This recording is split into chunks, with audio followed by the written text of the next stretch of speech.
আসসালামু আলাইকুম ইয়া রহমতুল্লাহি বারকাতুহু। কানখুলি পীরডাঙ্গা শরীফ থেকে উরুস মোবারক খাজা গরিব নওয়াজের উরুস চলছে। 3 দিন ব্যাপী উরুস, আজকে দ্বিতীয় দিন, 123তম চলছে। এরপরে আগামীকালকে শেষ রজনী হবে। আউযু বিল্লাহি মিনাশ শাইতানির রাজিম। বিসমিল্লাহির রহমানির রহিম। ইন্নাল্লাহা ওয়া মালাইকাতাহু ইউসাল্লুনা আলান নবী ইয়া আইয়ুহাল্লাযীনা আমানু সাল্লু আলাইহি ওয়া সাল্লিমু তাসলিমা। আল্লাহুম্মা সাল্লি আলা সাইয়্যিদিনা শাফিঈনা নবিয়্যিনা হাবিবানা মাওলানা মুহাম্মদ ওয়া আলা আলিহি ওয়া আসহাবিহি ওয়া বারিক ওয়া সাল্লিম। সাল্লু আলাইহি সালাতাম ওয়া সালামুন আলাইকা ইয়া রাসূলুল্লাহ। আসসালামু আলাইকুম ওয়া রাহমাতুল্লাহি ওয়া বারাকাতুহু।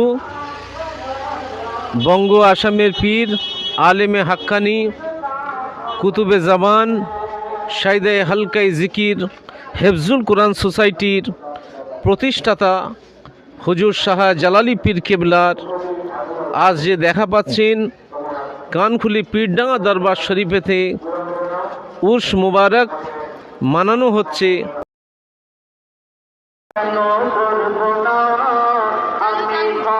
আসসালামু আলাইকুম, আমি পীরডাঙ্গা দরবার শরীফে আছি। আমার নাম ইমরান। এখন আমরা ইসলামিক প্রশ্ন করব, বাচ্চাদের থেকে চালু করব ইনশাআল্লাহ। বাবু, তোমার নাম কি? শেখ ইরফান। বাড়ি কোথায়? কানখুলি লস্করপাড়া। তুমি প্রশ্ন উত্তর দিতে পারবে? জি হ্যাঁ। আমাদের নবী হযরত মুহাম্মদ সাল্লাল্লাহু আলাইহি সাল্লামের পিতার নাম কি? আমাদের মোহাম্মদ সাল্লাল্লাহু আলাইহি ওয়াসাল্লামের পিতার নাম আব্দুল্লাহ। ওনার মায়ের নাম কি? ওনার মায়ের নাম মা আমিনা।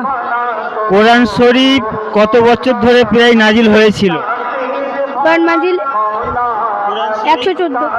114 বছর।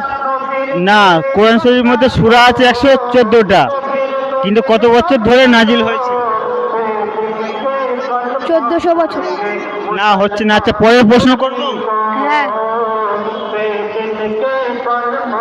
নবীজি কত বছর বেঁচে ছিলেন? 63 বছর। সঠিক উত্তর 63 বছর। আর লাস্ট প্রশ্ন করছি, কোরআনের সবচেয়ে ছোট সূরার নাম কি? সূরাতুল কাউসার। সঠিক উত্তর। আলহামদুলিল্লাহ, সঠিক উত্তর দিয়েছে। আমরা একটা ছোট পুরস্কার দিয়ে পুরস্কৃত করব এই বাচ্চাকে।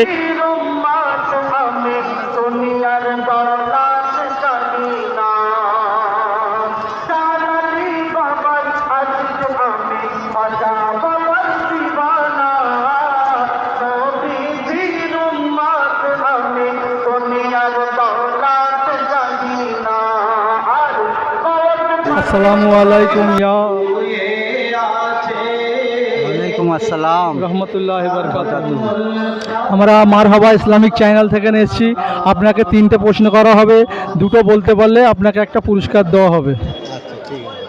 আচ্ছা, খাজা গরিব নওয়াজের উরুস মোবারক আজমির শরীফে কত বছর চলছে?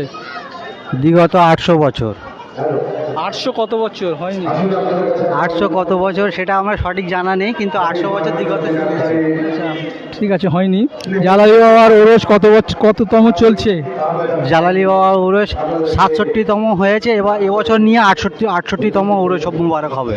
বোর্ডে তো লেখা আছে 123তম হচ্ছে। 123 বছর খাজা বাবারই বলছি। হ্যাঁ, খাজা বাবার উরুস 123তম লেখা আছে। সঠিক উত্তর, সঠিক উত্তর। সারাদিনের ফরজ নামাজ কত রেকাত? নামাজ পারছি না এটা গোনো। সারাদিনের ফরজ নামাজ, ফরজে 2 রেকাত, জোহরে 4 রেকাত, 6 রেকাত, আসরে 4 রেকাত, মগরিবে 3 রেকাত, এশার 4 রেকাত। টোটাল কত রেকাত হলো? টোটাল হয়ে গেল আপনার 4 3 7 7 4 10 13 17 রেকাত। সঠিক উত্তর। হযরত মুহাম্মদ সাল্লাল্লাহু আলাইহি সাল্লামের কত বছর বয়সে ইন্তেকাল করেছে? তিনি 60 বছর বয়সে বিগত পর্দা নিয়েছেন। হয়নি। খাজা গরিব নওয়াজ কত বছর বয়সে ইন্তেকাল করেছে? আচ্ছা, আপনাকে অন্য প্রশ্ন। আসসালামু আলাইকুম। আজ আমরা আছি পীরডাঙ্গা দরবার শরীফ। আমরা এখন মারহাবা চ্যানেল, ইসলামিক চ্যানেল থেকে এসেছি। এখন ইসলামিক কিছু প্রশ্ন করব, এক ভাই উত্তর দেওয়ার জন্য রেডি আছে। যাই হোক প্রশ্ন করছি, আপনার নাম? নাম হাফেজ হাসিবুর রহমান, বাড়িটা একটু বলুন। বাড়ি সংগ্রামপুর। কোরআন শরীফের মধ্যে সবচেয়ে বেশি কোন নবীর নাম এসেছে এবং কতবার? নাম তো এসেছে হজরত মুসা আলী সালামের নাম বেশি এসেছে, ওটা আমার জানা নাই ঠিক। দ্বিতীয় প্রশ্ন করি, কোরআন সর্বপ্রথম কোথায় রাখা হয়েছিল? কোরআন সর্বপ্রথম রাখা হয়েছিল লাহে মাহফুজে। সঠিক উত্তর। তারপরের প্রশ্ন, কোরআন শরীফের মধ্যে